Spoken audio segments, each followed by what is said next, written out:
হতাশা বা ডিপ্রেশনে ভুগছেন? মনে হচ্ছে আপনি অন্যদের থেকে অনেক বেশি লুজার? কেন জানেন তো? আপনি আপনার অ্যাচিভমেন্টগুলোকে দেখতেই ভুলে গেছেন। আপনি হয়তো ভাবছেন যে কলেজে, স্কুলে বা অফিসের জগতে করা অ্যাচিভমেন্টগুলোই শুধু অ্যাচিভমেন্ট। মোটেও তা নয়। সারাদিনে আপনি অনেক ছোট ছোট অ্যাচিভমেন্টের মধ্যে থাকেন, যেগুলোকে আপনি গুরুত্ব দিয়ে দেখেনই না।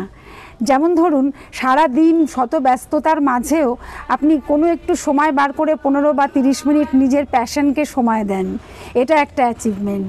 তারপর সারা দিন হাজার খাটাখাটুনির পরও নিজের ফোনটাকে সাইডে সরিয়ে রেখে নিজের বৃদ্ধ বাবা মা পরিবারকে বা সন্তানকে সময় দেন, তাদেরকে অনেক বেশি করে আঁকড়ে রাখেন, এটাও একটা অ্যাচিভমেন্ট।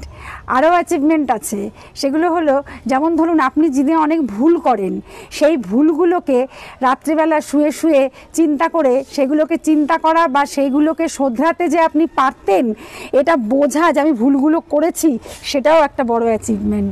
সবচেয়ে বড় অ্যাচিভমেন্ট কি জানেন? প্রতিদিন সুস্থ থেকে ঠিকভাবে শ্বাস নিতে পারা। এটাই আমরা সবাই ভুলে যাই।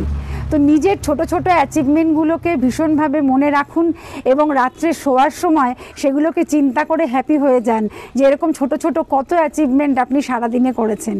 তাহলে দেখবেন এই ডিপ্রেশন বা হতাশা আপনি খুব সহজেই কাটিয়ে উঠতে পেরেছেন।